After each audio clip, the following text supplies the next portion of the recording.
खबर उत्तर प्रदेश के जनपद मथुरा से है, जहां मथुरा में श्री अयोध्या धाम में आयोजित भगवान श्री राम के प्राण प्रतिष्ठा महोत्सव के अद्भुत एवं पुण्य दिवस पर श्री कृष्ण जन्मभूमि पर श्री राम महोत्सव को लेकर विभिन्न कार्यक्रमों का आयोजन किया जा रहा है। इस संबंध में जानकारी देते हुए बताया श्री कृष्ण जन्म स्थान सेवा संस्थान के सचिव कपिल शर्मा एवं सदस्य गोपेश्वर नाथ चतुर्वेदी ने बताया, श्री कृष्ण जन्मभूमि पर विराजमान भगवान श्री केशव देव जी महाराज इस ऐतिहासिक दिवस पर श्री राम रूप धारण कर भक्तों को दर्शन देंगे। ब्रज के कारीगर इस अद्भुत श्रृंगार के निर्माण में लगे हुए हैं। प्रथम बार भागवत भवन में विराजित ठाकुर जी श्री राधा श्री कृष्ण युगल सरकार की छवि में होंगे। तो देखिए उत्तर प्रदेश के जनपद मथुरा से अभिषेक सिंह की रिपोर्ट। चलो भाई साहब मोबाइल चला रही बताएं क्या आयोजन का उद्देश्य क्या है? 22 जनवरी को श्री अयोध्या धाम में श्री राम मंदिर का जो प्राण प्रतिष्ठा महोत्सव हो रहा है, ये करोड़ों करोड़ों सनातन धर्मावलंबियों के लिए विशिष्ट दिवस है। श्री कृष्ण जन्मभूमि पर इस महोत्सव को बहुत ही सुंदर और दिव्य रूप से मनाया जाएगा। श्री कृष्ण जन्मभूमि पर प्रथम बार होगा जब युगल सरकार श्री राधा कृष्ण राम और सीता की छवि के रूप में भक्तों को दर्शन देंगे। भगवान श्री केशव देव जी महाराज रामनवमी पर राम रूप में दर्शन देते हैं, वह भी इस दिवस पर इस 22 जनवरी को राम रूप धारण करेंगे। ये अनंत दीपावली के समान इस दिवस का महत्व है। इस लगभग 500 वर्ष से भगवान श्री राम अपने निज भवन निज धाम में विराजमान होने के लिए विराजमान हो, ऐसी प्रतीक्षा सनातन धर्मावलंबी कर रहे थे। इस दिव्य सत्ता में ये धर्म के कार्य, धर्म की रक्षा और धर्म की पताका ये दिव्य सत्ता में ही लहराती हैं। हमारे राष्ट्र के गौरव, विश्व की विभूति, परम सिद्धे श्रीमान नरेंद्र भाई मोदी जी हमारे भारत के प्रधानमंत्री हैं। यह हम सबके लिए अत्यंत गौरव का विषय है। ऐसी दिव्य सत्ता में ही भगवान श्री राम की जन्मभूमि पर भव्य मंदिर का निर्माण हो सकता था, फैजाबाद अयोध्या धाम बन सकता था, और जो 500 वर्षों से जो प्रतीक्षा चल रही थी वो प्रतीक्षा की घड़ी आज समाप्त हुई। सभी आनंदित और उल्लासित हैं। लड्डू गोपाल की जन्मभूमि से रामलला के लिए दिव्य लड्डुओं का प्रसाद जाएगा। मंदिर के अंदर जो फूल बंगला बनाया जा रहा है उसमें श्री राम जन्मभूमि का जो निर्माणाधीन मंदिर है उसकी थीम के अनुरूप, उसकी वास्तु के अनुरूप पुष्प बंगले का निर्माण कराया जाएगा। जो विद्युत सज्जा हो रही है मंदिर के बाहर, उस विद्युत सज्जा में भी राम मंदिर की छवि, राम मंदिर की झलक भक्तों को दिखाई देगी, ऐसा हमारा प्रयास है।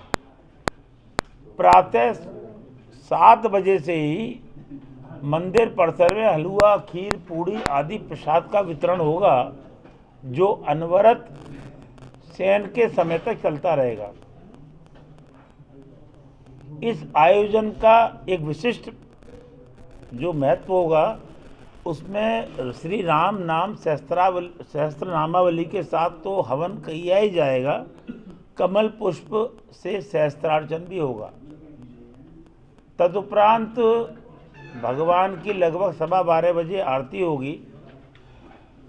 2 बजे जन्मस्थान के लीला मंच पर दिव्य भजन का गायन होगा और 5 बजे दीपोत्सव मनाया जाएगा। श्री मथुरापुरी में अयोध्यापुरी का प्राकट्य होगा, अयोध्यापुरी का भाव आएगा, अयोध्यापुरी का भक्तों को आनंद आएगा, 2 पुरियों का संगम होगा, ऐसा हमारा प्रयास है। श्री राम जन्मभूमि मंदिर के अनुरूप आकृति को उत्कीर्ण किया जाएगा और उस पर जो है दिव्य पुष्पार्चन, दिव्य दीपदान का कार्यक्रम होगा। हजारों दीपक श्री कृष्ण जन्मभूमि के पवित्र परिसर में जलाए जाएंगे। इस आयोजन की जो विशिष्टता है वो ये है कि जन्म स्थान पर श्री राधा कृष्ण का जो श्री विग्रह विराजमान है, बड़े सजीव विग्रह हैं, बड़े दिव्य विग्रह हैं। वह उस विग्रह प्रथम बार श्रृंगार करते समय हमारा ऐसा प्रयास है कि भक्तों को श्री राधा कृष्ण युगल सरकार और श्री सीताराम जी दोनों की छवि के दर्शन हो। तो मथुरा कृष्ण जन्मभूमि राम में होगी। और जो तुलसीदास जी ने कहा था, का वर्णो छवि आपकी भले बने हो नाथ, और तुलसी मस्तक तब झुके धनुष बाणलू हाथ। तो भगवान श्री केशव देव ने तुलसीदास जी को राम रूप में दर्शन दिए थे। तो ऐसे भक्तों के लिए भगवान श्री राधा कृष्ण, श्री केशव देव दिव्य राम रूप में दर्शन देंगे, ऐसा हमारा विश्वास है। श्री कृष्ण जन्म स्थान सेवा संस्थान सभी ब्रजवासियों से अनुरोध आग्रह करते हैं कि अपने घरों में जी वैसे पता है क्या उद्देश्य रहेगा, किस तरीके से इसमें रामलला के उत्सव का आयोजन किया जाएगा?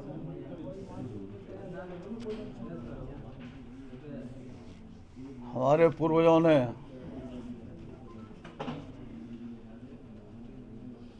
हजारों मंदिर टूटे तो देखे होंगे, लेकिन हमारा यह सौभाग्य है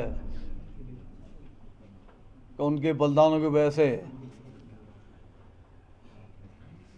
हम ऐसे अपनी अस्मिता के बिंदु भगवान के जन्म स्थान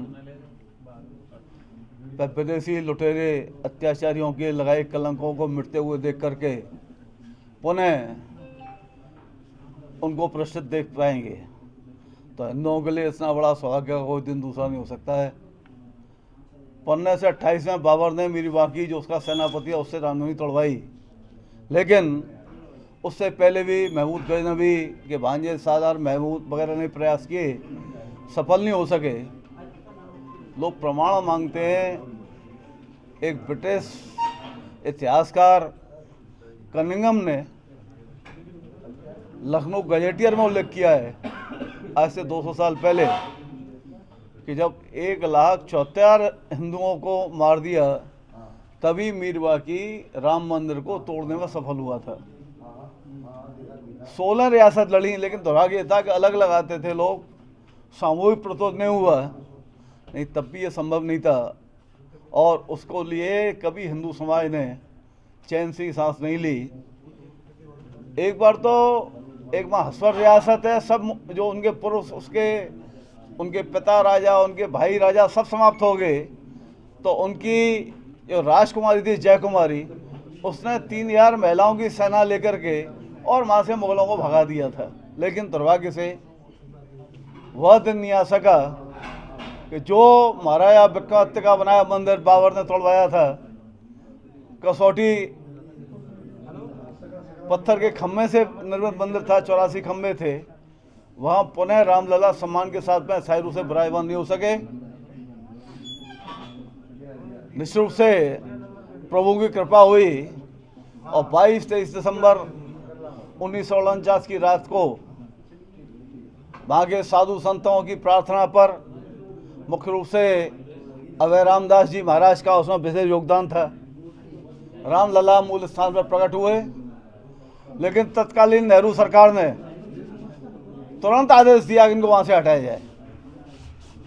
पंथी के लिखित आदेश हुए, लेकिन वहाँ के एक हिंदू स्वाभिमानी कलेक्टर के नैयर ने कहा क्या 10,000 लोग इकट्ठे हैं और लाखों लोग आ जाएंगे, इतने लोगों को मार करके मैं ऐसा काम नहीं कर सकता।